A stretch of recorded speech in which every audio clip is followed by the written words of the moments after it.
Ready? Okay, so we're calling this meeting to order. And the first thing on the agenda is public comments. Any public comments?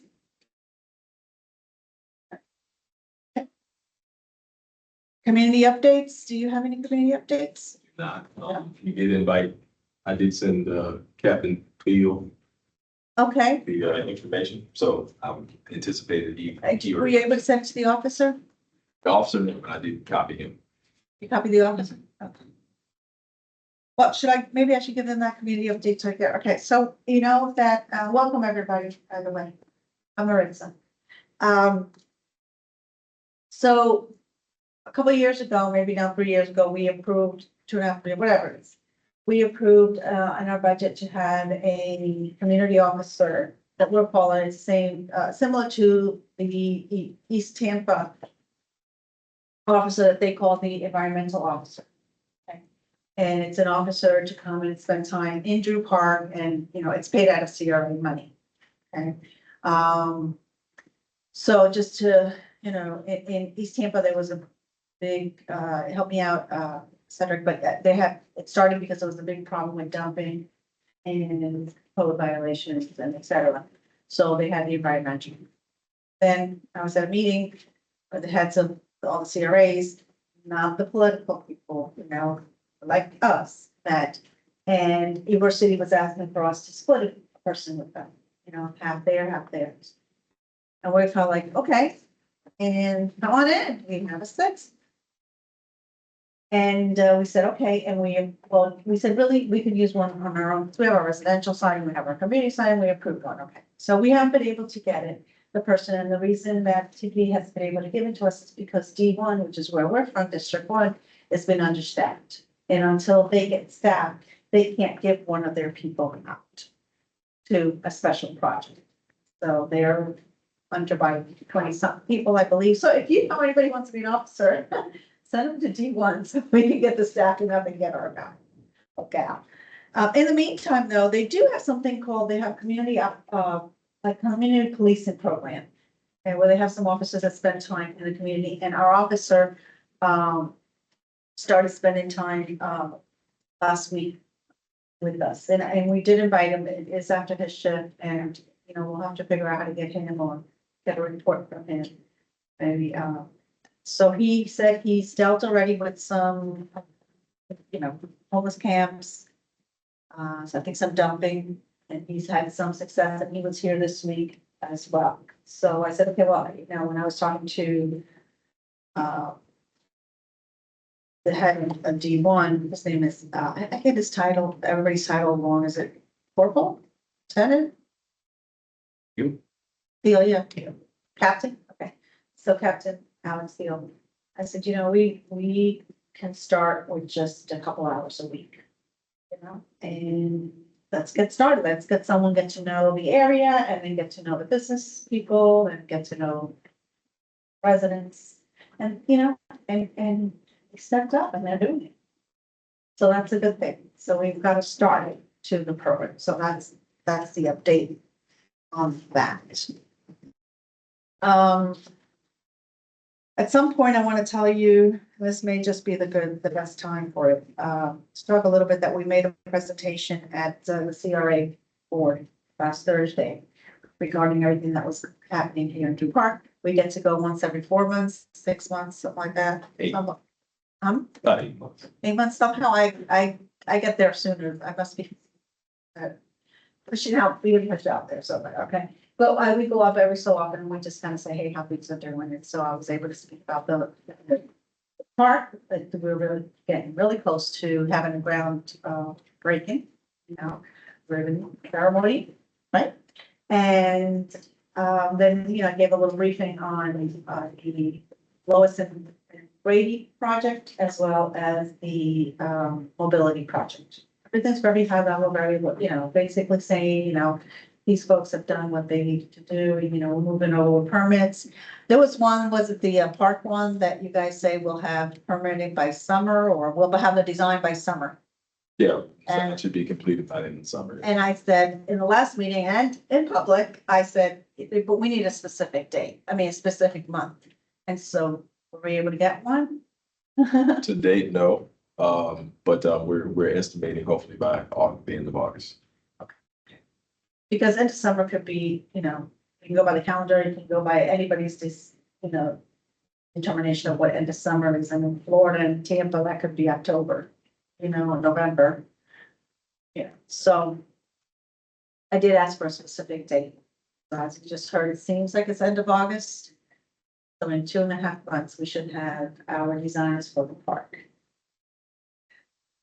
It was also a hard meeting, I will tell you, because not even, I think, 48 hours before, maybe had just been 48 hours before,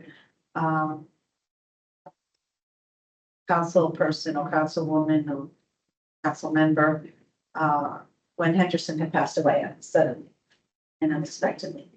So I was supposed to go on properly around 9, and I went on about 12 because there was that many people who wanted to speak about her, which was beautiful. It was really, really beautiful. I will tell you, I did struggle a little bit with my presentations, which hopefully I can say that I haven't in the past, but it was just that there was so much emotion in that room that I was like first one up with first order of business after public comments, that it was like, how do I Follow up with that. bring this all to, you know, we gotta get on with business. And it was like, I'm not the elected one, how do I do this? And I found a bridge, because when I had last presented and I had talked about the parks, she was very supportive and appreciative and acknowledged our efforts, and recognized us for the work that we were doing with the parks. And that was my segment. I also want to tell you that I closed also recognizing somebody who had also recently passed, who was a member of our board here. Yeah, and that was Ralph Lavandera. Yeah, he passed away April 27th. And he was a member, and his grandson is now a member here, Nick Lavandera. So he passed away April 27th, and so I recognized him there. I will tell you, I had something obviously short because I don't have much time to say, but I don't think I really said exactly what I had envisioned because I was so still emotionally, you know, carrying the heavy load of everything that was in the room. But I did take the time to recognize Mr. Ralph Lavandera, and was able to close with the fact that, you know, but with Henderson supporting our parks project, and closed it with Nick Lavandera was part of the original committee when we had been first talking about the park so many years ago. So it was kind of nice in that way. A little difficult that, but I am glad that I got the opportunity, you know, on that day, because I did recognize both of them for us in our behalf. Okay, having said that, I don't think I have anything else community related. Do you guys have anything?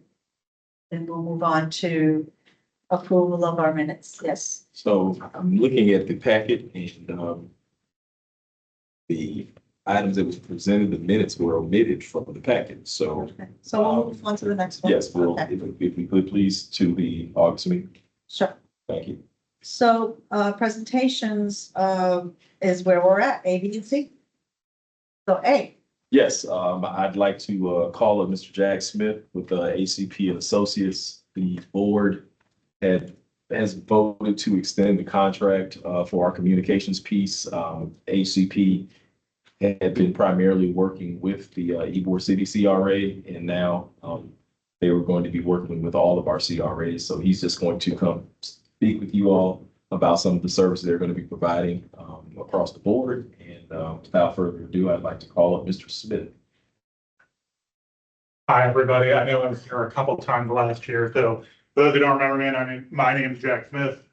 I am the research analyst, communications manager, however you want to slice it, at HCP Associate. I am right now the primary liaison to the Tampa CRA for our organization. So you should have a copy of the presentation with you all. So just a little bit of background about us. We're located in Channel District. Michael's familiar with us, that's okay. So we have been working since 1986 in the greater Tampa Bay area. doing various communication, PR, and research. For Ybor City, we've done a variety of things in the past. So obviously, district campaign was a big one, something we can't do anymore. So if any of you remember like the Heart of Tampa campaign or more in Ybor, that was something that HDP did for the district. In addition to that, some of the generic thing, PR, communications, so that includes social media management. In addition to that, we also have done things like a resident and worker study. So that kind of encompasses the research, quarterly newsletters for the district, that was the Ybor Legend, flash communications, that was more e-newsletter stuff. And then kind of going to the next page on that, I kind of like to keep these brief. I like to have it more of a conversation. I want to hear from you all as a way to kind of the initial reach out to the community on this stuff. So kind of detailing stuff that we kind of had already done. This presentation was put together in May. So two of the big things we had done with the social media migration. So Ybor City had its own accounts. So they're now, if you may have seen it, Tampa CRA social accounts that it's on Facebook, LinkedIn, and Instagram. In addition to that, you may also have a copy of it. We also helped the CRA put together their annual report. So we did the design, we helped with content writing on that, picture selection, all of that. In addition to that, we have a variety of different things that we're trying to do through the end of the year, which is where our contract goes through. This includes that quarterly newsletter you see, that's the first one, so it'll get better with time. Continuing with social media management, coupled with short form videos, so this will be things highlighting various aspects of projects, grant the program, in and around all the different redevelopment areas of the city. So it's something we will get to Drew Park this year, and a little bit more. So that's kind of some of the stuff. So I'll stop here and just ask for any questions on kind of the services that we're going to be rendering through the year. The other thing I did want to mention is like that flash communication. We are hoping to kind of roll that out a little bit further. We're in the early stages of kind of starting that up. So this will be something where we can send it out individually to districts. So if there is news or community meeting that we need to get out there, that we can get it to a tailored list. There's just still some work we need to do, but that is something we're hoping to kind of get set up.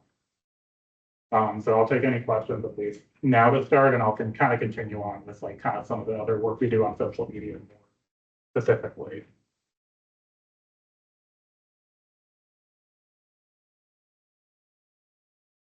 So again, how do you work with individual CRAs? So we work with each of the managers for the redevelopment area.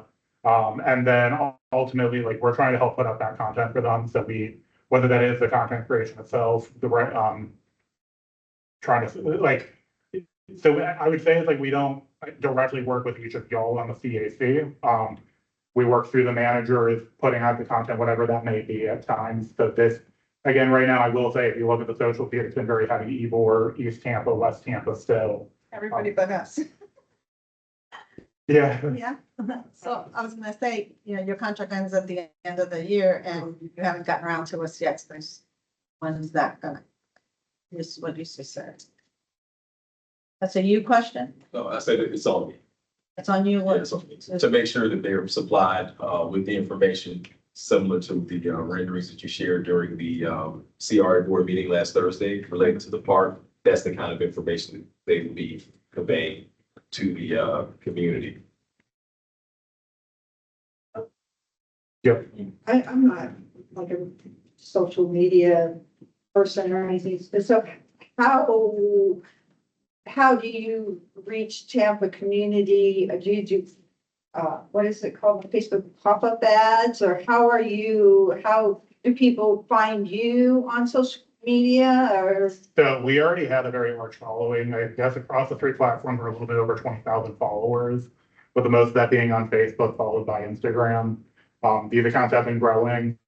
We do try to do reach outs. We will, like, the city reshares our posts as needed. We'll reshare city posts for cross promotion. I don't think it's out of the realm of possibility to potentially do some targeted ads into the districts. That's something that we can do. If you want to pass it around, these are the social media cards. At least have our handle if you're on it or you know people who are. I understand, and that's okay. I trust me. I'm not on social media, mostly myself.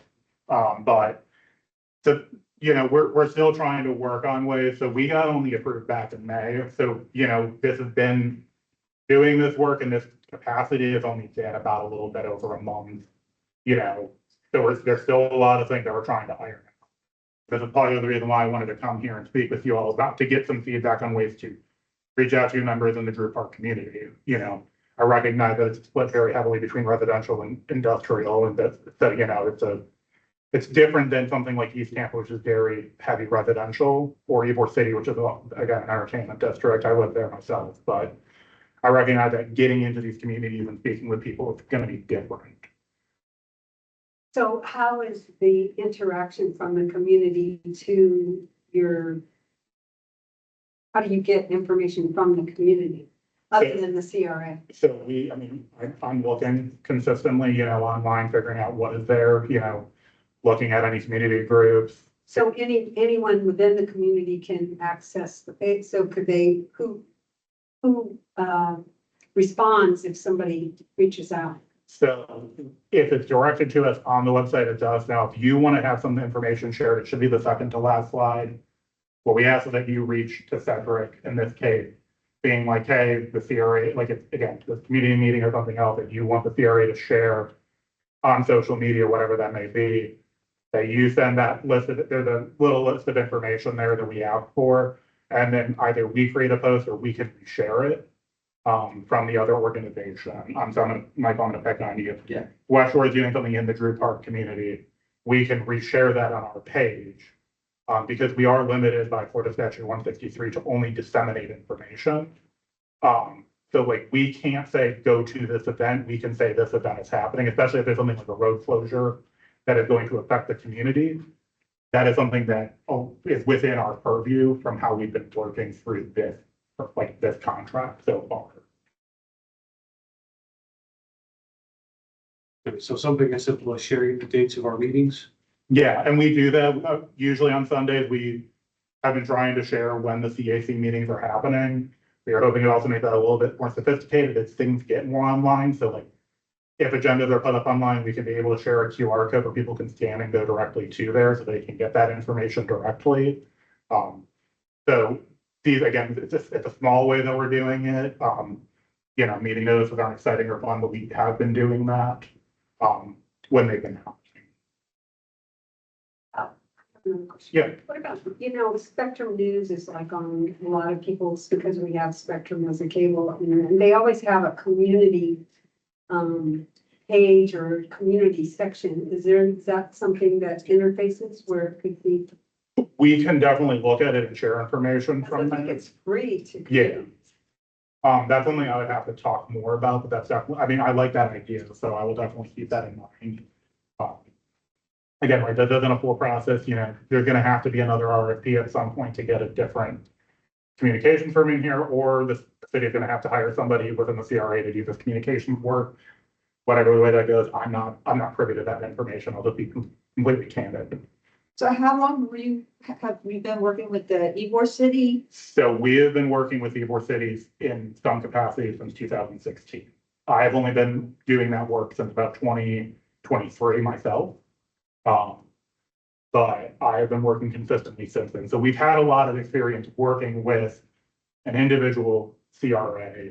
We've done the last two iterations of the annual report. This is kind of our first foray into really working with all the other districts within Tampa. So, oh, sorry. So if we kind of glimpsed into the Ybor City CRA, would we get like a taste of your product with what you've done? Yeah, so I will caution, I would say it's like, if you look back a little bit closer to like 22 and 23, after really like these legislative changes were really implemented within the city, that's when you'd see kind of the work that we've been able to do more. Because again, before, you know, there was a little bit more ability to do promotion, for lack of a better term. The right to things were very different at that time period in terms of that working structure. What we could share, how we could share it. Whereas obviously it's a little bit more parochial in scope. So. Yep. I'm glad you're on board, with the CRAs. Because apparently that was since March, and you've been working with Ybor, but that was for their purposes, Yeah. whatever they contracted you to do. And to be fair, since then, since that 23 period, we've been working very similarly with Ybor. Again, it was just at a smaller scale. So The newsletter, we used to do one very similar, it was called the Ybor Legend. We're now blowing that up. Again, what we're trying to do is spread the love to everybody. We recognize that. That's why each district is highlighted in a redevelopment spotlight. There should be some news about Drew Park. Again, it's not always going to be fully balanced. We recognize that. Everyone is supposed to have a little bit of a different theme. So the next edition, which is coming out before Labor Day, that is the plan, is going to be a little bit more focused on housing. Obviously, housing has been such a big effort by the CRA these last several years that we want to get that information out more, because that's kind of what I think, from at least my perspective, a lot of people just don't know that these programs exist or how to access them or how to get over these hurdles. So these are things that we are starting to work on and working a little bit closely with B, so that we can get some more information out there about that, not just to, obviously East Tampa has a lot of knowledge about it. That's what your packet's going to show is where the bulk of the stuff is coming in, followed by West Tampa. But we're trying to make sure that at least there's more educational awareness of this stuff. Yeah, we can't force people to apply for programs or things, but having that knowledge access is the most important thing. It's just knowing where to access it and kind of an easier path.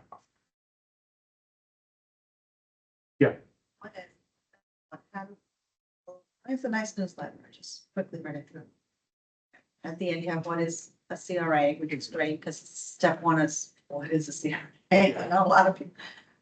How do people how are they accessing this? So we are working on getting it up on the website. We have a couple fixes on ADA compliance to just make sure that it's accessible there. I'm still trying to work through some processes. One idea that, or when I went to Central Park and talked about it, like, again, smaller community, I recognize that, but like in the building that we can get, again, a QR code with a little shadow box of it for people to be able to access it, that at least gets some way. And if we know that, again, it's maybe an older population, we can leave some parade copies. This is a little bit of a trial and error, right? With Ybor, we had our normal players where we knew where we could put them and all of that. We want to get something out there. The name is going to change at some point. The board will pick a new name. It's just a placeholder. And we'll be able to pull some more information. So I hope that answers at least your first question. The second thing is Tampa CRA, Tampa CRA, Tampa CRA. We're Drew Park CRA, so I don't want to be branded under Tampa CRA, period. I mean, we are the Drew Park CRA, and I'm sure everybody else feels probably similar because we're all very unique, and we've been working for years for our personality here and for what's unique and different here. So I know there's some sort of umbrella, but it's, not necessarily the team that's been created, a Tampa CRA. There's really no Tampa CRA. There's all individual ones unless somebody wants to correct me. And we are the Drew Park CRA. So I would like, when we're being addressed, that we get branded the Drew Park CRA. Well, the A is different, remember, because the Tampa CRA is the agency. So the Drew Park CRA is the area. So so there's different, that's how it's confusing, because also it's the city council is sitting as a CRA. As a CRA, are they agency. legally called Tampa CRA? Yes. City Council, okay, so then when we talk about us, okay, is the Drew Park CRA, so there's gotta be an identity separate, because if Tampa CRA is the city council, we're not city council. Yes. Okay, we're here and we're at Drew Park, so I'd like to know, and thank you for that explanation, I knew there must have been a reason for a Tampa CRA, but we're not Tampa CRA, we are the Drew Park CRA. And I think we can lose our identity, as everybody else can as well. We're probably the more quieter ones, okay, because, other things happen in other, good, bad, ugly, I don't know, I don't go to their meetings, but I do hear, that it pops up and this and that. We'll kind of like nose to the ground and get our work done as much as we can and as quickly as we can, because we really don't have much time to do any other. We're business people that are trying to, juggle the residential side and the commercial side, but we are very unique to the rest of the CRAs. Okay, so I would ask is that as we move forward, is that we continue to get branded on our own, which is a Drew Park CRA. If you're talking about city council, whose new hat is now Tampa CRA, the other hat is when they switch it over to this, that's fine, I understand that, but I just ask that we don't get lost in that. And I will tell you why I think our identity is important that we exist. Is because, I was at the last time I presented, not this time. I know there was someone who had been a politician. She was very happy presenting what she had, a program that she was kickstarting, and it was a great program, you know? And all the CRAs were involved and it had to do with art. And I was like, what CRAs are involved? And she named them all. She didn't name Drew Park. So we didn't know even that was happening Mhm. and we weren't included. And so I didn't feel so good about that. I know it wasn't done on purpose. But then I kind of said, okay, well, we have an identity. And I don't want to get lost. Now, so if we are doing a marketing thing, I just want to be sensitive that we are the Drew Park CRA. Yep. And we are Drew Park, and that is important for the project and the work that's going on here. No, for sure. No, It's a for sure. request, you know? No, and I completely hear you. You know, again, living in a CRA, I'm on the board CAC myself. I recognize the importance of like these individual communities, right? Everybody's unique, you know. Ybor is very distinct from Drew Park in a good way. And again, the one thing I do ask everybody is a little bit of patience, right? Like we have to iron out some things, right? You know, I know obviously, again, I've heard the stuff, you know, from times where people are asking for like, I know channel district asked for individual stuff in the past, East Tampa, and that, you know, we're trying to ensure that none of you all get lost, right? You know, I want to make sure that Drew Park doesn't feel like they're getting lost, you know. It's only about building more of that rapport, not just with Cedric and making sure we get some of this information, but also with you all. You know, this isn't the last time I'm going to be here. I want to make sure that you're still around, listening to you all and hearing your concerns, and additionally being able to elevate your successes and making sure that people know that that's happening within Drew Park, not just Tampa CRA as a whole. Again, I'm not saying it's going to be perfect right away, and I always like feedback. That's the academic in me. I want to always hear feedback and ways to improve things. And in a way, you know, correct me. No, but I believe the Tampa CRA is the umbrella. Yeah. And we are the individuals. Mhm. And I'm just asking for individuality, yes. Just as an example, you know, you mentioned in the newsletter about the Hubert Avenue Park. I drove by there the other day and there's big signage up there, but it just says provided by Tampa CRA. There's nothing about True Park on the signage right by the park that's, you know, I thought that was pretty interesting. Yeah, so that sign should say Drew Park CRA. There's not not a sign on the fence. And There's a sign on the fence, but it doesn't say Drew Park. I just wanted to add, so we work with HCP in a different format, but we do different stuff with them at the Western Alliance. But one of the ways to actually make this part work is when you're at your business, when you're at your neighborhood, wherever, if you have a social media account, tag one of the entities. And it's a little different for an organization like ours. It's a business group versus government. But that's what, you know, Jack has talked about, and that can then be shared by the entity. In this case, it is the Tampa CRA page, or the City of Tampa page can share it. You know, Instagram, Facebook, you want more visuals, LinkedIn, you can get away with more text space. But for something like the Hubert Avenue Park, like it's a good example. But even if you're out and about in the community and you see, you know, birds on a nice day, even something like that, it's just the littlest things that generate content. Even if you tag it, it may not be repeated or retweeted or reposted, but as people go onto their social media sites, they may search Tampa CRA and find, oh, there's this cool picture of, you know, this pond in Drew Park that has an alligator swimming with a turtle, you know, something like that. It seems silly, but that is a way to kind of generate content just by tagging, even if it never gets reshared by the overall account. Good idea.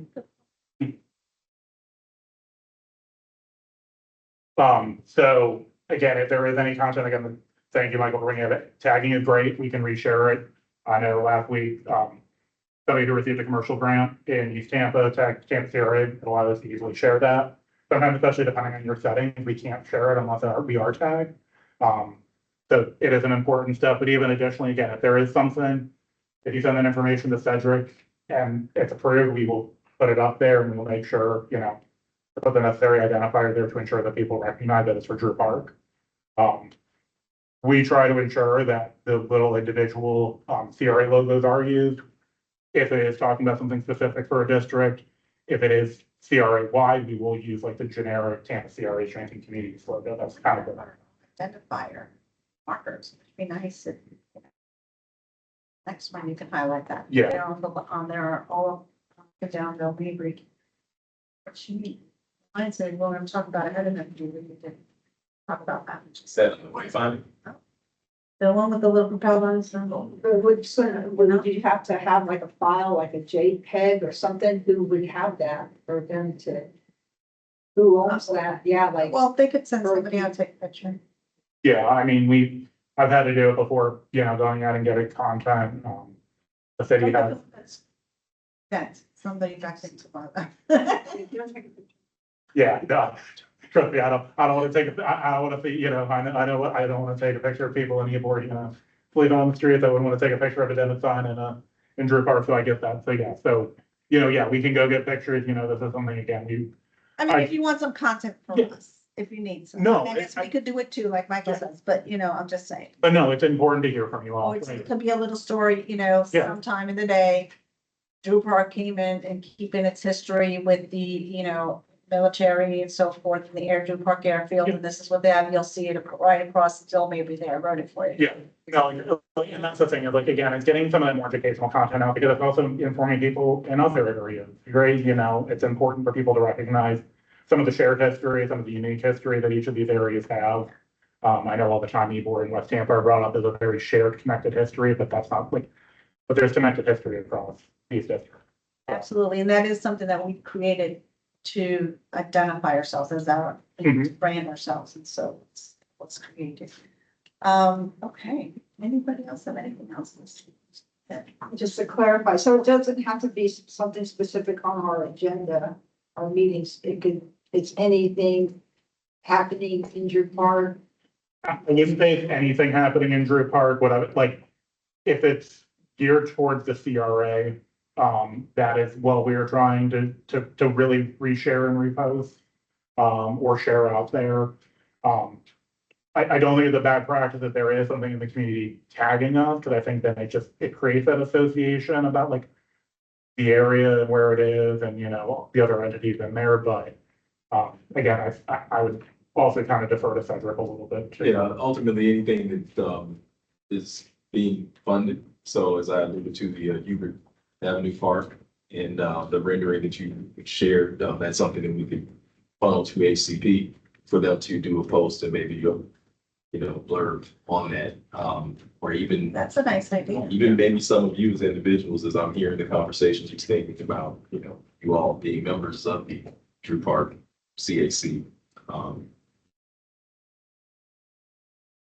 Thank you. No problem. And again, if you have any questions, you can reach me through Cedric.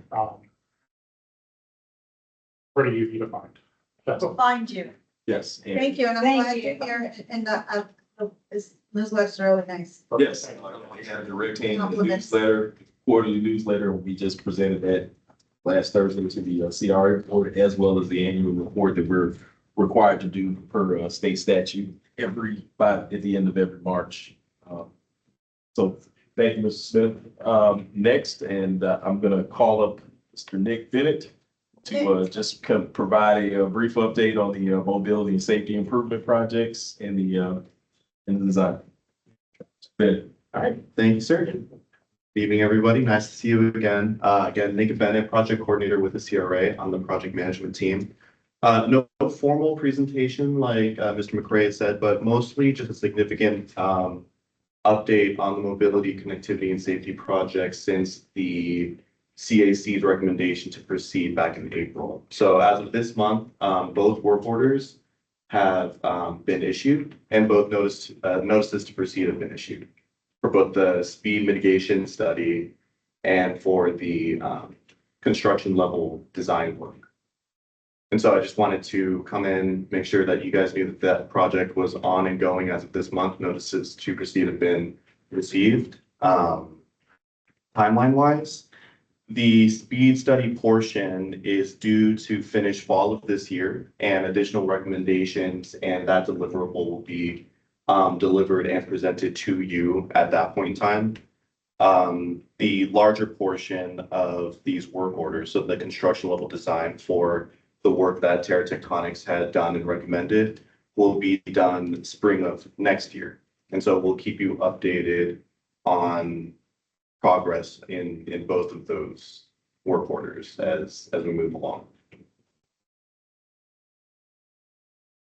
I have a concern in the term speed mitigation, Mhm. because the intent wasn't, the speed mitigation had to do with Air Harbor Road. Okay. Internally, in Drew Park, it's safety or reckless mitigation, whatever you want to call it.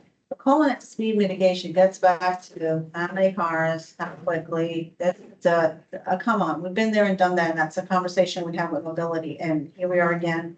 And it seems like it's going down that same path. And so if the scope was written that way, we have to rewrite it. Okay, because this is not speed mitigation, this is safety issues. And the first person that got hit on Alva and, and Lois, okay, isn't a speed thing, Yeah, so I not can- one body, two bodies, three bodies or whatever, right? I can You know. resend how it's scoped out. Yeah, I would like to I don't know see if it, it's semantics or what, but it's formally, it's called a speed study. but if you And so- call it a speed study, I mean, come on. Anybody else want to interpret it as anything else than a speed study? And I hate to be like hard, because I've been pounding this for a while, and and the young guy who sat right there, who was a new guy with mobility, seemed Right. the only Yeah, one so who said we're it. working with Riley and Brandon. On Brandon's this kind of through there. EPA. The guy who sat at the corner, who's the one who figured out the Air Cargo Road actually does belong to the city of Tampa, like we have been saying for a while. I think that's Right, and Brandon. that- So it's Brandon, Robert, and Riley. So he seemed to be really sharp in understanding what we were saying that day, and here we go, and we named it speed mitigation. That is completely offset. I mean, it's just like, anybody who picks that up, anybody is gonna be working on speed. That's not what we're talking about. We're talking about safety. There is speed problems going on in air cargo feeding into a 45 into a 25, and I've said that stories. How many times that I've said it in front of the campus CRA? And here we are again, and I'm sorry, Nick, but it's gotta click. It's not speed. It's speed, but it's not speed. I understand. Okay, so I mean, if we don't get the terms changed, that means I'm afraid scope's I'd like to see the scope, because with a title like that, Yeah. I'm like, we're at square one again. Yeah, so I We're mean, talking about the body. scope of work for Okay. the actual study is what we had discussed in detail with that mobility team. That scope hasn't worked, and so that's why I'm saying, I don't know if it's semantics or what for the actual title of it, but I'd be happy to send that back to you so that you can re-review it and see that everything that we had talked about still remains within the study being conducted. And now, under that speed mitigation study, I think the answer is no, but is anybody in mobility looking at Air Cargo Road? Do you know? Not air cargo. So we gotta bring that to light somehow, because Air Cargo Road is affecting us, even though it's out of our area. Yeah, I So, think the closest we're able to get was the Hess produced for right, that study. here's the problem though, okay, it's affecting us, so regardless if we're working with monies from the CRA and the TIF money and all that good stuff, okay, we're still part of the city of Tampa. Okay, so we need mobility to remember that even though a CRA has money, that there's other things that are going on that, that are affecting us, that we're still entitled for services from the city of Tampa. And how do we make that connection? Because they were here, nobody's working on it still. I think they realize that. I would suggest, because of if it's speed-based, to continue to beat the drum and have the conversation with TBD, because they're going to be the ones that are going to enforce that. TBD is not, okay. TBD is not a babysitter. Okay? They'd have to park somebody there. We're talking about speed mitigation. You can have the little things that are flashing. Okay, you can have flashing this or that over there. You can reduce the limit. Now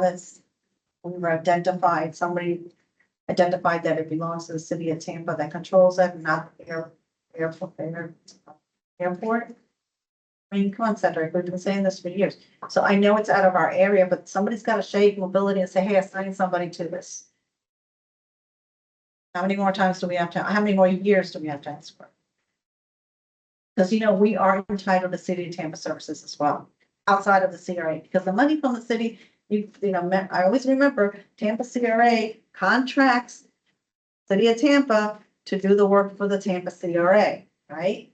Because we have funds, and that's kind of the way it works, right? It's a contract with the Tampa to do the work that's to do with the CRA, very high level, the services, implementation, okay, fine.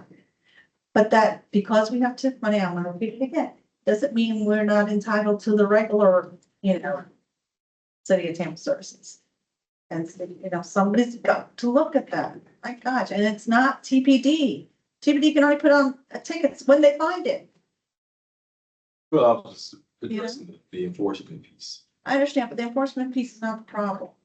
It's stopping it from happening. And I don't know how many more times I have to say to how many more years. I've said it at city council, actually at CRA, campus CRA.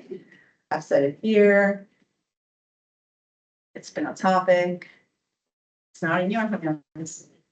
It's not, but somehow we've got to bridge that to the people that came and sat over there and say, hey, even though it's not the CRA per se, it is affecting the CRA. I mean, we get traffic from all the stadiums, all the concerts, all of this, all of that, you know, all the pass through.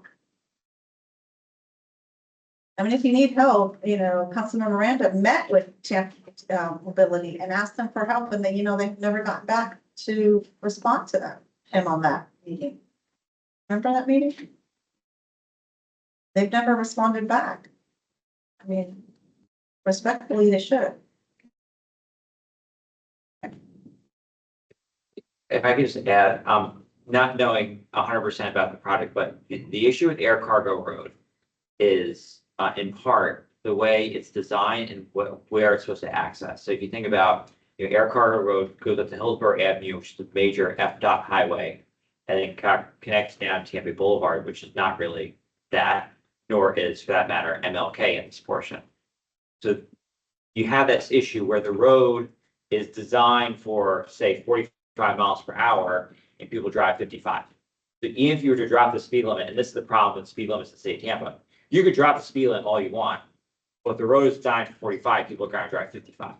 And so that's an issue. And again, going back to the speed and mitigation part, the only real way to measure safety issues is with speed. You can't measure recklessness necessarily. That's where the enforcement comes in.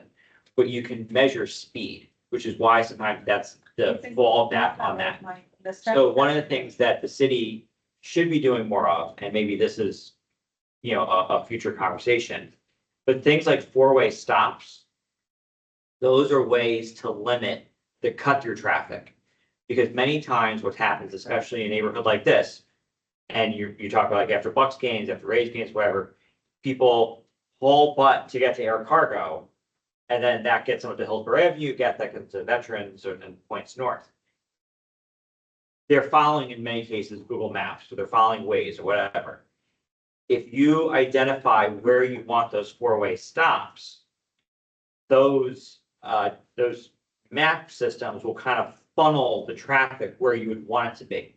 So it would funnel the traffic to Tampa Boulevard and MLK as opposed to, you know, side streets in between. So that's something that they'd be able to figure out, and you know, stop signs are pretty cheap. They're a lot cheaper than traffic signals. The unfortunate thing is that the city still has to do studies to make sure, like, okay, we can put a four-way stop here, or we're not going to back up traffic someplace else. So it's a pain in the neck and takes a while. But the issue of Air Cargo Road, unfortunately, is designed to be that size for a reason, mainly the access to the airport and the airport vendor. So it'd be hard to drop the speed limit down because of that. I disagree on that part. Up to then, I did agree. And Air Cargo Road was designed, if I recall correctly, the presentations from board member that used to be here, who was the head of the whole project. Get his name now, he was moved over to Atlanta Airport. It was to provide a convenience of a cut through. It wasn't really necessarily to serve anything at the airport at that time. And they made it wider for that purposes to help the city of Tampa residents, so whatever, at least that's what he said. And so it's, I disagree that it cannot be dropped. Times where there's the Buccaneers, you know, the Raymond James and all that other stuff that's going on was got dropped to like 30. And they did all the pedestrian improvements and mid-block crossings and things like that. Yeah, Right, exactly. you can't just drop that because there's streets in the city that have this issue where, Okay. like Henderson Boulevard. But to get to that, okay, to drop it, then you have to do other things and do the other things. And we're going about 4 or 5 years asking about this. And let me tell you something else, okay? So we did bring up the stop sign, and I'm glad you like that idea, or at least something to think about. And mobility just shut it down during this meeting. Not even thinking about it. Because what needed to happen was an additional light that wasn't put in. It's a big stretch, you know, and I think they even admitted it at that point. But of course, at that point, they thought it was airport's responsibilities and they were for it. But, you know, now it turned out that it's City of Tampa's responsibilities and I need to put a traffic and we can't help towards it because it's not our, you know, zone. Our boundaries. So I do agree with that. You know. But we're just not getting a response, you know, but I will tell you, when they did put the traffic things, you know, slowing down, whatever, it helped. It helps, and TPD, I'm sorry, it's not gonna help, not because they don't want to, because they can't sit there and babysit, and you will have races down there. And by the time somebody calls TPD, they're hearing it and they've disappeared and moved on to the next point of drag race. It's just, you know, this is when they sat there, I told them, you know, you've got to listen to the people. It's not and that's not a speed tracking. So I am frustrated because I've gone on many years with this and we're getting not even anybody that just kind of like put their, you know, their finger into it and tap it on it. Okay. I'm done. I thank you for everything you are doing though. And we And I'll are, make we sure are, that you all get a copy of that, just to yeah. the scope. reassure you that the scope is still what we covered and what we discussed and what you recommended funding for, of Appreciate that. course. Thank you, Ms. Bennett. And next we have on your agenda, the commercial grants presentation. Probably this time last year, April, May. There was May, there was a presentation related to the grants policy. Heard a lot about public comment about it. On grants. That's the last meeting. They know it was a topic. I didn't know it was a thing. Public had a lot of comments. Sure.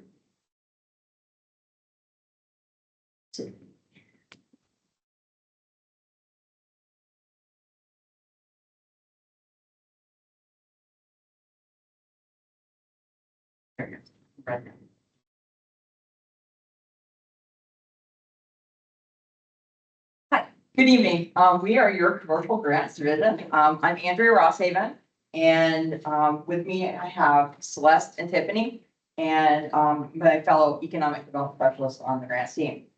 So we appreciate you allowing us to take the time to present to you today. We've allowed about 20 minutes at the end of the presentation for questions.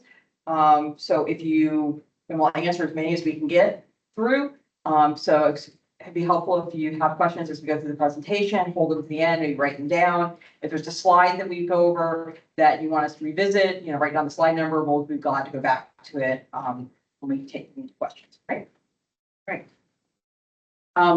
Following the approval of the current policy and grant portfolio last year, this team alone has conducted more than 75 pre-application meetings, and that doesn't even represent half of the inquiries we've responded to.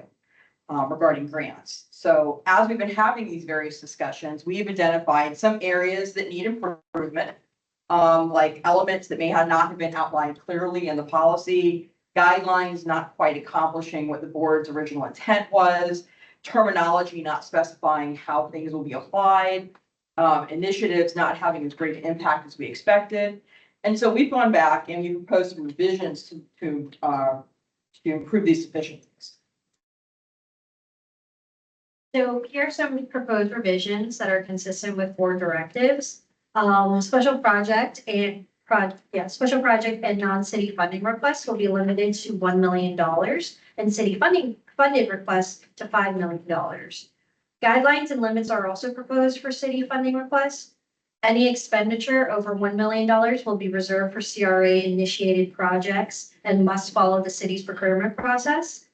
We're proposing to establish parameters for allocating a portion of the special project grant / funding grant award funds to soft costs like architectural and design fees and specifying them as reimbursement only. We're proposing to offer tax exempt properties access to exterior grant reimbursement opportunities. And unfortunately, due to the city's ethics policy, CAC members will not be eligible for the special grant funding, but they may still apply for our standard grants. And lastly, we're proposing to remove the limit on legacy credit based on the owner's TIF contribution per property and define how often a property can receive legacy credit. Additional proposed updates to the commercial grant policy. A application submission, language to allow special project and funding request applicants to apply for and obtain permits following their pre-application meeting prior to receiving their award letter or executed grant / funding agreement. This will allow special funding request applicants to apply for permits after their required pre-application meeting, but before receiving an award letter or signing a grant agreement. Award notification, revising the tiered funding to combine levels 1 and 2, requiring grant agreements and restricted covenants for all awards. Reclassifying the top funding category as level 3, reassigning it to CRA initiated projects and outlining the process. It is revising the tiered funding by merging levels 1 and 2 into a new level 1, renaming the top tier as level 3, updating the process for CRA initiated projects, and finally requiring agreements and restrictive covenants for all grants. Appeals. Adding language to specify the process for appealing staff award decisions and specifying the basis option for which appeals may be requested. The policy updates will outline the appeal process for staff award decisions and define valid reasons for appeals.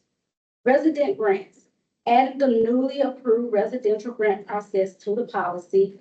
The updated grant policy will include new residential grant processes to include the award process, AMI limits, the application steps, and more. And for additional information, you can contact your residential team.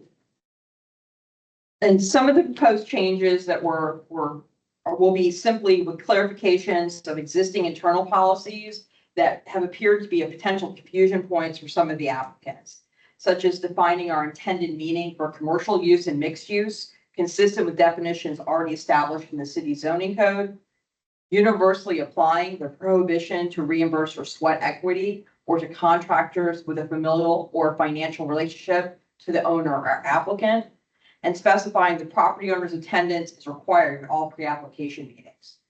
We've also added more specific language to allow monthly progress payments and define the initial deposit amounts for those applicants using the direct contractor payment process. And some of the recommended changes only apply to specific grants, such as for the pre-development grant, we're proposing changing the structure to a consolidated scope of service, establishing a timeline to start construction of designed project, requiring repayment for designs ultimately never constructed, updating the professional services contracting structure, and providing additional scoring opportunities to qualify for the grant. For the exterior grant, amendments include adding art installations, such as murals, to the eligible improvements, and updating the scoring matrix with additional bonus point opportunities. There were 5 items related to the existing requirements in the policy where we asked the CRA board at their June meeting to clarify their intent to make sure we're applying the policy in the spirit intended by the board. The direction provided by the board at the meeting, which will be incorporated into the proposed changes, were to limit the architectural and historic preservation staff feedback for any buildings 50 years and older that are not already subject to historic review under city code, to only a recommendation for either restoration or reconstruction. revising the interior grant to limit eligible improvements to those required to bring the structure into building code compliance, such as upgrading fire, electrical, plumbing, structural stabilization, and ADA accessibility. Removing the restriction on restaurants based on solely on their allowed revenue for alcohol sales. To not expand the list of ineligible alcohol-focused establishments, leaving the restrictions in place for just the bars, lounges, and nightclubs. And requiring full repayment of grant amounts for projects that transfer ownership to tax-exempt entities or go into default during the first 5 years of the restrictive covenants. This is a recap of the changes and how they impact specific grants. Revising reimbursable improvement. Art is added as a reimbursable expense for exterior grants. There are proposed changes to what would be reimbursable for the interior grant. Adding language referring to the definition of commercial and mixed use in the policy. The definitions are added to the interior and exterior grant to specify the meaning of each word. Adding additional point opportunities to the application scoring criteria. Additional points are added to the scorecard for exterior, interior, and pre-development grants. Adding language referencing the appeals process outlined in the policy, but the steps to appeal a decision will be outlined for exterior and interior grants. Restructured grant, added construction timelines, and incorporated payment terms. So it is proposed that the pre-development level 1 and level 2 grants be consolidated into one, which will also incorporate a timeline and payment terms. And this table details the proposed revisions to special projects and funding requests. For requests less than $500,000, they will fall under special projects. Requests over $500,000 and all city requests will be funding requests. We're proposing to establish a maximum work percentage to contribute towards overall project costs. For the fourth revision, we're proposing to establish parameters for allocating a portion of the award for soft costs and specifying them as reimbursement only. These costs may include architectural design engineering fees, permit fees, and site remediation and stabilization. We're proposing to revise the required waiting period to apply for another grant for special projects. And lastly, we're proposing revisions that would allow for special project and funding request applicants to apply for permits after the successful completion of pre-application meetings to obtain application required estimates for the proposed improvements. However, work will still not be commenced prior to receiving an award letter or executed grant/funding agreement. And this proposed revision will be for both special projects and funding requests. That concludes the proposed update portion of our presentation. We want to remind you that if you're interested in initiating the application process or have questions or simply just want more information on the grants, please visit the website you see here on this screen. The request for consultation button is where you would click to submit an inquiry, and one of us staff members will get in touch with you. Okay, so let's put 20 minutes on the clock and we'll open the floor for any questions you have. We do ask that you limit your questions to today's topic only, which is the proposed policy updates. If you have questions about a specific property or a grant opportunity, we are happy to schedule an individual meeting to discuss those more in depth.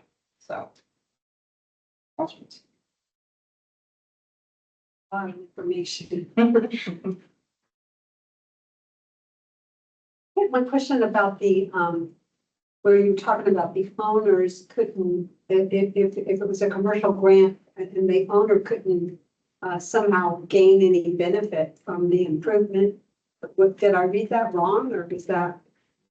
Do you remember what slide that was on? Oh, didn't write it down. It was about maybe the fourth slide or something like that. We Yeah, That's it.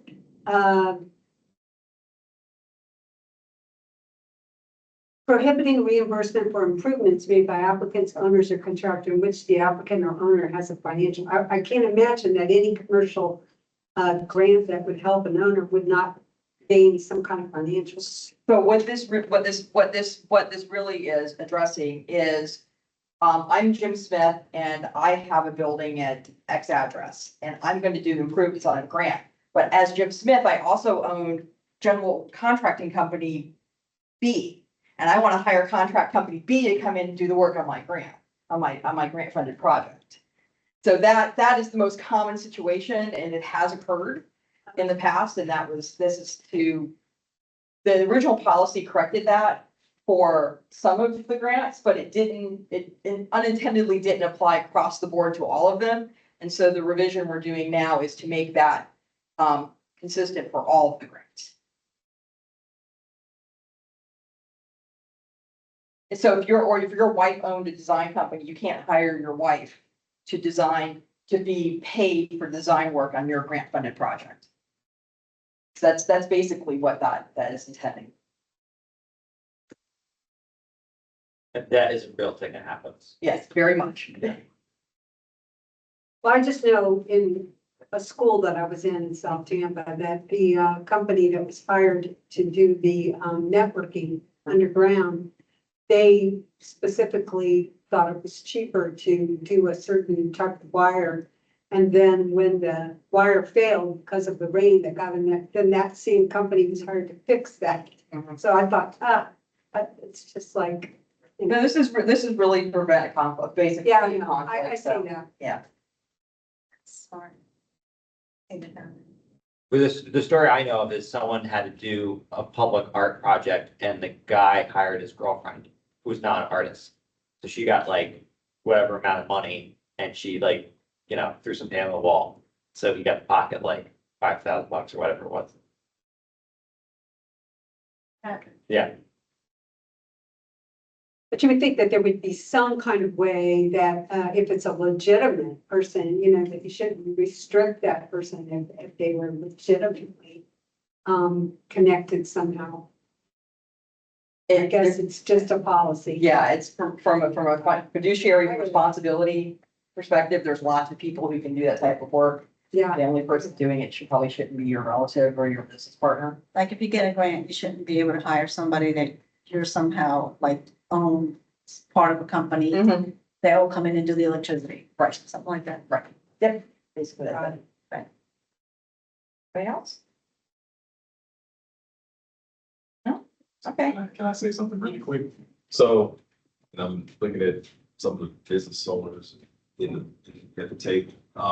If you look at the packet that you were sent last week, the number of applicants and leads in Drew Park is a lot smaller.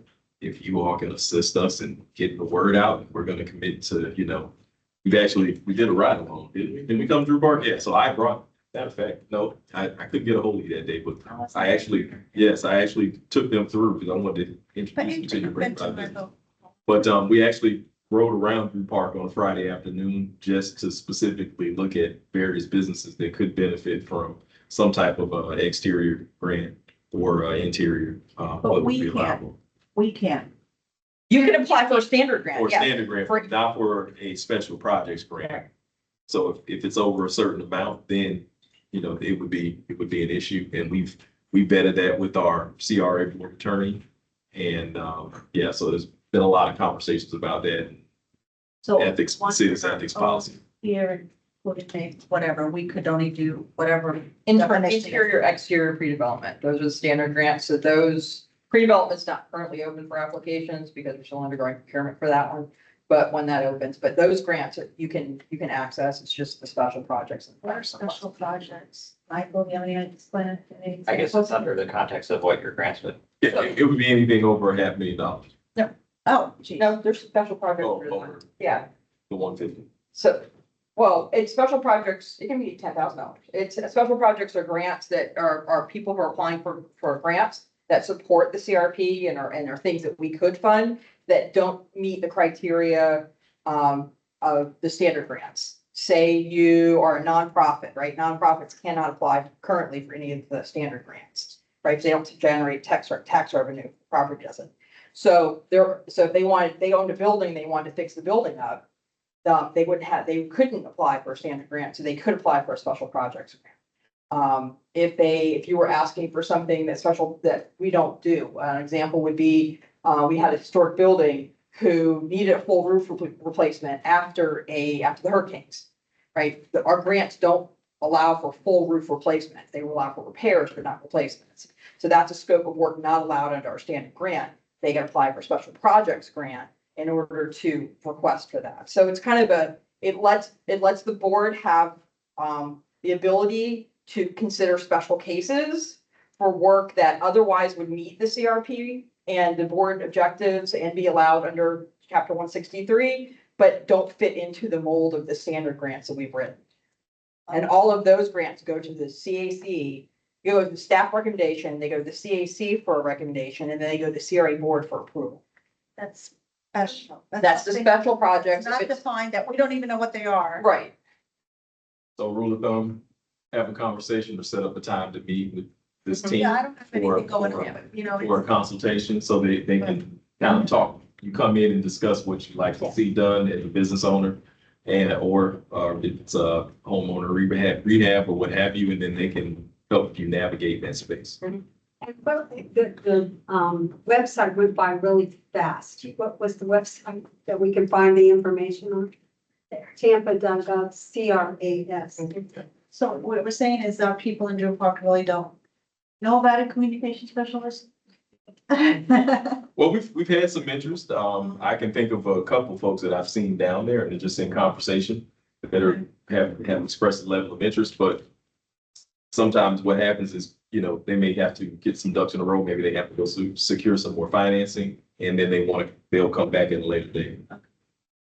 But I would like to see an increase in the level of interest in leads that we have in Drew Park. So if anybody thinks they might be interested in a grant, like Cedric said, they can just schedule a meeting with us. And we'll sit there and learn about their project and try to fit them to the best grant that's available and try to get them, you know, to the right product. So they're all available right now except pre-construction because Except pre-development, yeah, redevelopment, right, because we're vendor issues. right. Because those are still procurement. The rest of them are all open and we've been actually awarding grants across the CRAs and, Yes. and so.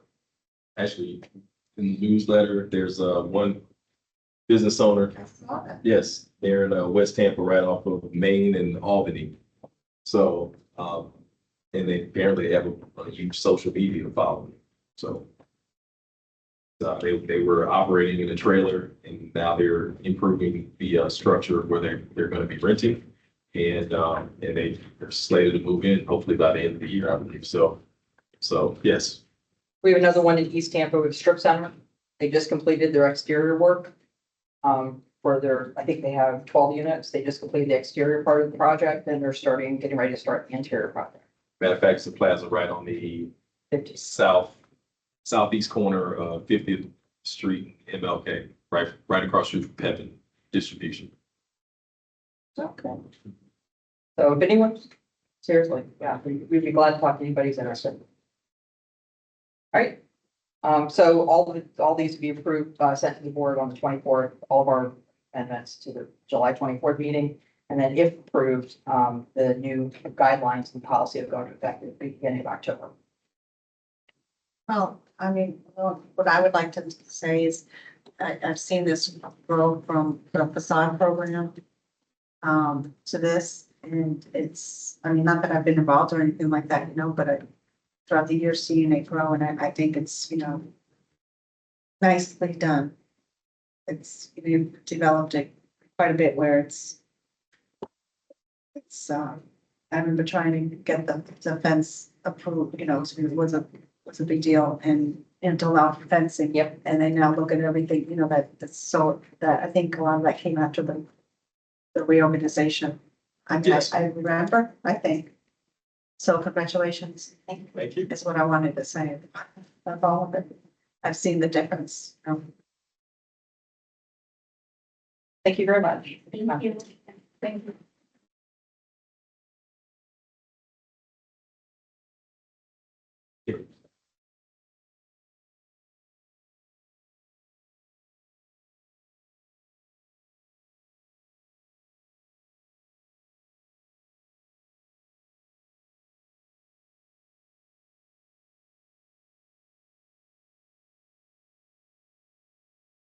Can we continue on? Yeah.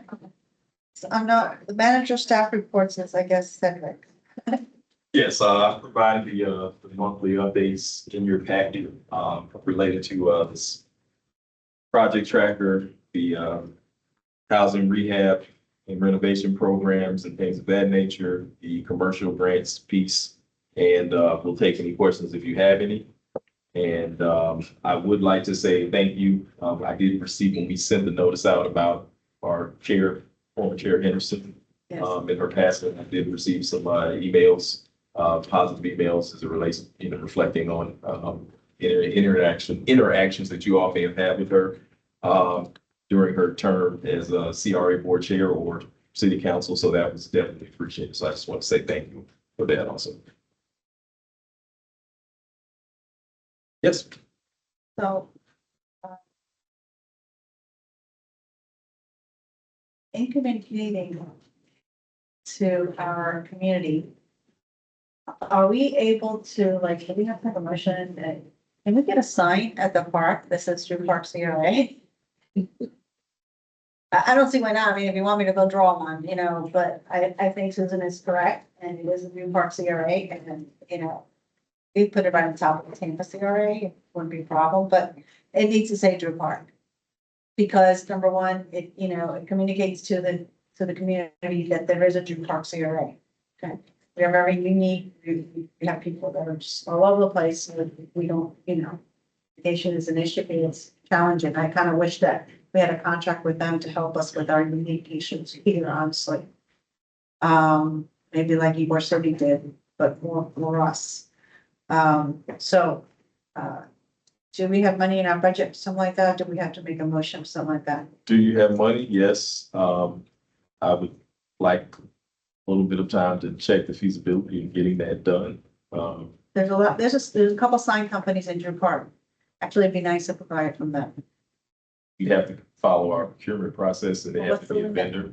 Oh, no, it's not about the limit, but we have, Like $25. might be a little bit more, 25. All right, $50.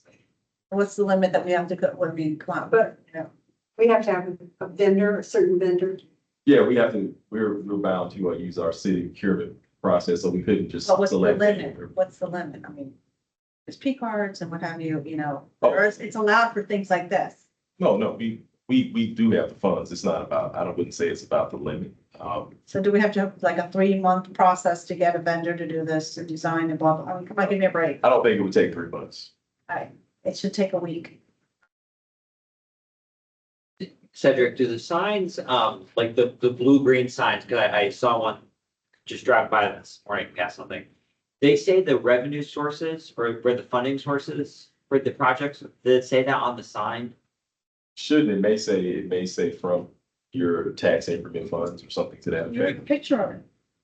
Oh, the bank. And it should have our social media. Because that might be kind of like the faster fix, and maybe that's something that, then would be like a CRA agency-wide thing of that. If a project is to be funded by a CRA, then when that sign goes up, it says Drew Park. funded by, oh, see, that's the generic one, yeah. Yeah, I was thinking that it was like the blue-green construction sign type of thing, the capital project sign. No construction has started on it. This is just, it was just identifying that this is the Oh. site where the Hubert Park is gonna be, and I just drove by there and I thought, oh, I mean, see if there's I signage. don't want to say it, but this is where government gets stupid.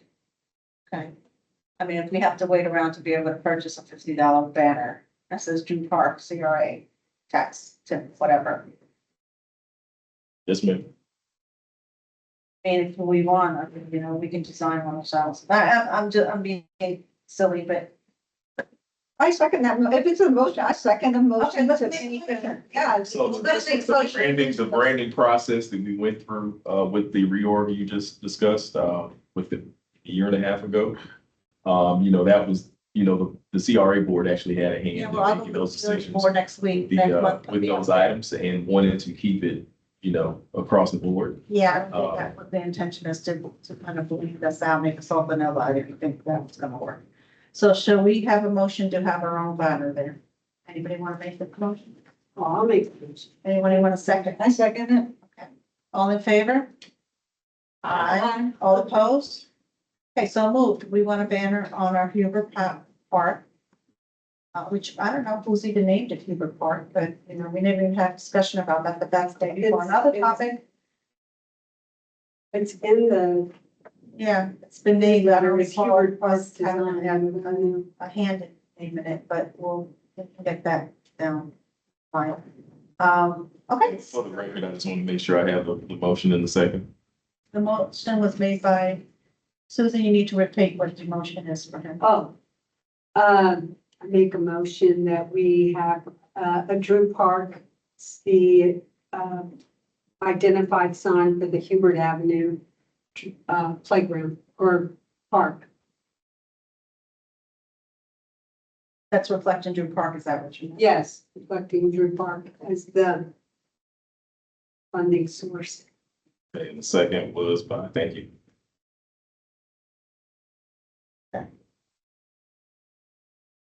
So the other thing I wanted to come up and, is those markers that I talked about briefly a little while ago on South Mabry. And we had talked about it, several times that, don't have one on Air Cargo Road, on the side of Stu Park, or down on Lois and Hillsborough, or I think what was the other point, you know, it says, hey, this is Drew Park again, it's branding us and communicated that we exist. I think there were 3 points, I don't recall them right now, I think it's Lois and Hillsborough, Lois and Air Cargo on our boundary side, of course. And I don't know if there was. So the Bay. is this more of a gateway Bay. type of signage, like at Alva and Yeah, Del exactly, Mabry? because that project never got finished. Okay, It was supposed to extend to over there for some reason. I don't know, if the proposal wasn't written correctly or the scope or what have you, but we have brought it up and I thought I'd bring it back up. so are you able to share with me, which intersections you'd like to see? Hillsborough and Lois is one for me.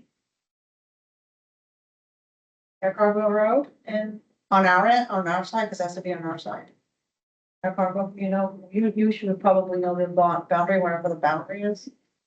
On Hillsborough, because we do go out to Hillsborough, right, Mike? I know, I think you mentioned that. I was just gonna say, I think, the only real intersections are Air Cargo and Hillsborough and Air Cargo and Lois. The remaining intersections are, access into a shopping center.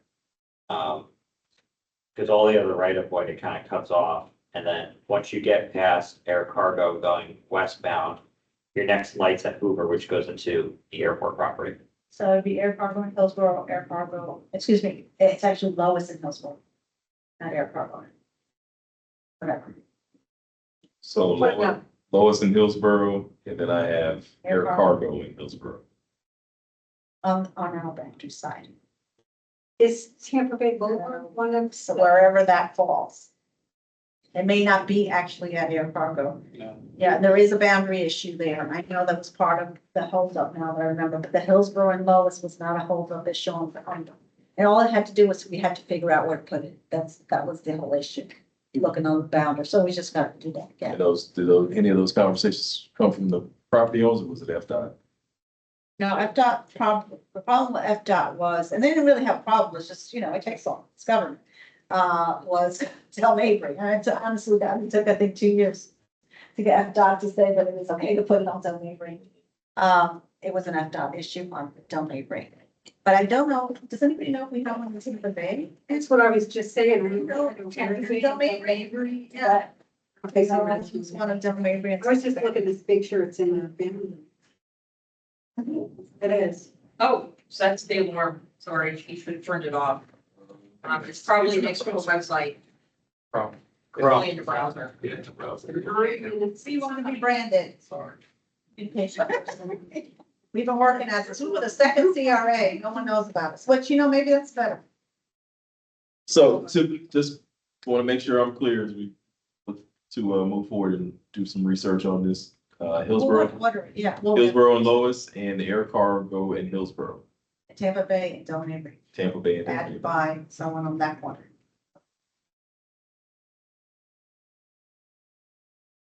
So do we have to make a motion? Cause I'm not real good about those things. Only been doing this for 12 years, but I still And I actually make a suggestion about the Tampa and the Dale Mabry. I think it might be better to move it further into like the circle where you hit the residential area, you know, where I'm talking, past the campus. Because then when people are coming to that, the circle, that's where you're like, you're the gateway to the Drew Park. Not Dale Mabry, not Hillsborough. Technically though, it's Dale Mabry. So we have two. Okay, so we just added the circle. Yeah, my eyes. That's right. I think Here, right? that. There, right there. The That's circle, Okay, the circle, the roundabout. okay. And one day catch me at a meeting and I'll tell you the history of the roundabout. That's the thing about advertising, yeah, repetitiveness. More, see, more sign. So are you talking about putting a sign then on Eric Cargill at Hillsborough? Wherever our property allows us, wherever our boundary allows us on the right of way. If, I don't know where the curve is, that does have to be studied, you know, it does. Part of this does have to be studied as to where you're allotted, where our boundaries end and it's the right of way, because you guys own those property over there. Yeah. So I was wondering why you guys don't cut it down, not that you need to, but I mean, it might look pretty, I don't know. I'm just saying. But you know what I'm saying? Yeah, where there's like all those mountainous. Yeah, there, Cargo and Hillsborough. I guess we need to research on our end. as to what- Our boundary is, because it won't be on your property, it'll be on the right. See this? The Drew Field historical marker is at Tampa Boulevard and Dale I Mabry. mean, that's all airport property. This whole thing. At. I'm telling you, that's all airport property. Okay, it's within that. It's probably, I mean, it's, About 200 feet out. no, it's before the first large power pole. So it's maybe 100 feet from the intersection, if that. But I'm glad you bring that up because that's not the marker of the gateway. We're talking about the marker of the gateway and I'm so glad you brought that up because that was the second parallel conversation when we were talking about the gateways was the marker. Right? Problem is nobody knows that marker's there. Have you guys ever been to it? Because honestly, I was part of that committee and I've never been to it. Which one? What? There's a marker on.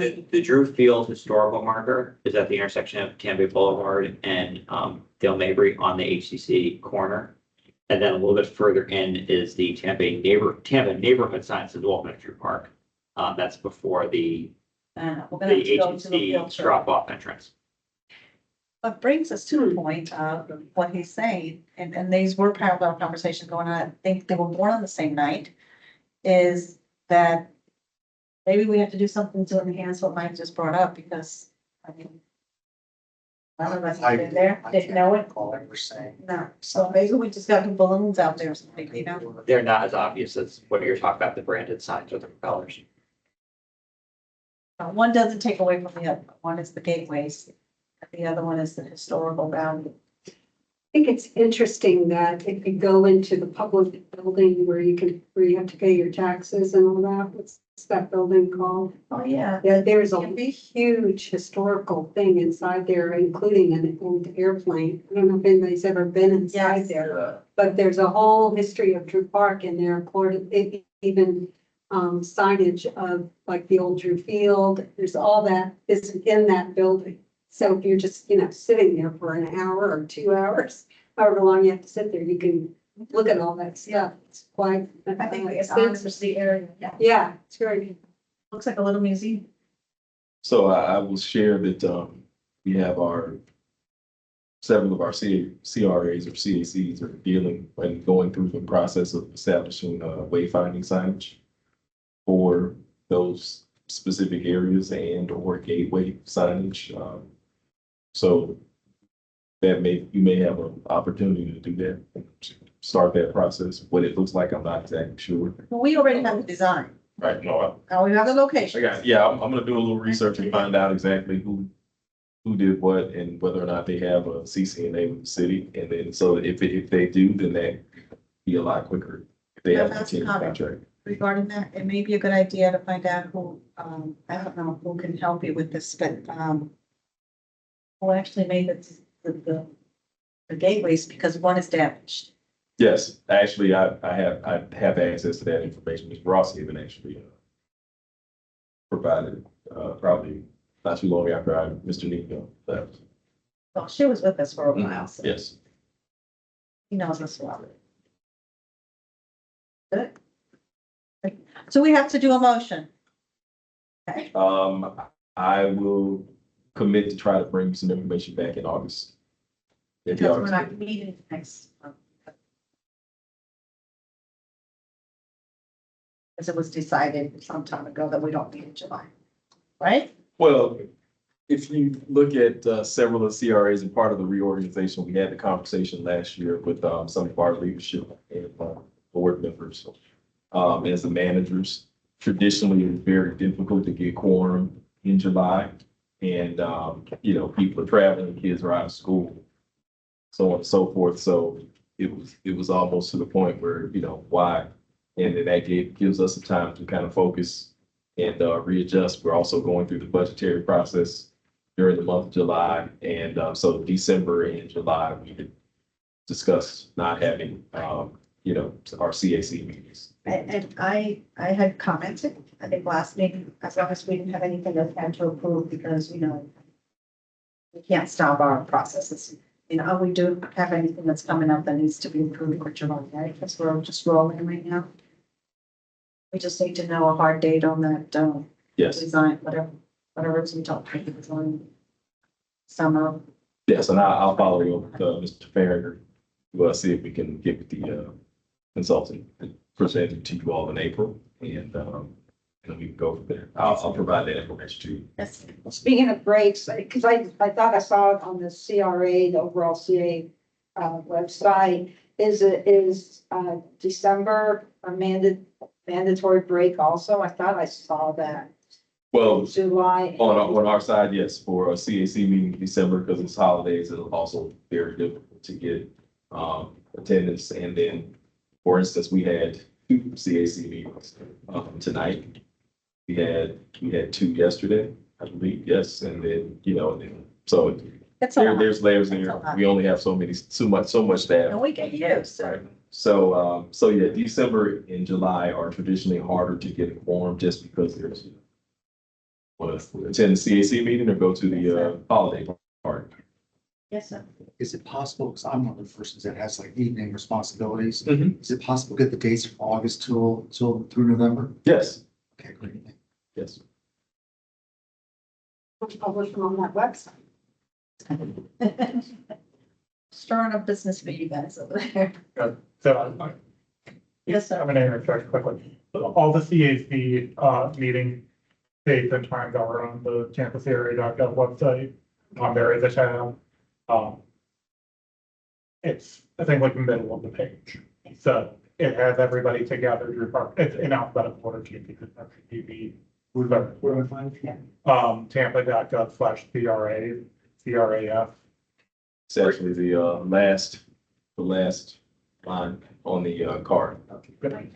And to Jack's point, the meetings are posted on an infographic on these social media outlets. So That's one thing off your plate now. I'll find something. I just want to leave, we're done, right? Nobody else has anything else? Still have to officially adjourn. Yeah, well, I got a comment. Yes, ma'am. The thing is, standing in front of the CRA, although it was a difficult meeting to have this last Thursday because of everything we have already talked about, I have to tell you, I feel really good about the work that this committee has done. We have really done some really good work, and our projects are major projects. And they're very well thought out, and we have had a great support team. And Andrea, that includes you, because you were there too, when Jesus and so forth. And I always recognize, the city staff, and I still do feel that way right here, right now. But I also, we should be proud of ourselves, really. We're getting a lot done, and it's rolling, and I can see that there's gonna be a finish line. At least definitely with the Hubert Park funded by two parks here, right? Project. Yeah, so I just wanted to say that. I mean, it really feels good to be able to date what's going on here in June Park. Just get our things going. So I just want to say I'm really happy to be part of everything that's been working. That's all I wanted to say. All right, so we have a motion to adjourn. So moved. I knew he would. Any comment, any second? I'll second it. All right, I was just gonna look over and say, okay. It's your cue. All right, all in favor? Opposed, and we are out. Thank you, folks. Thank you all.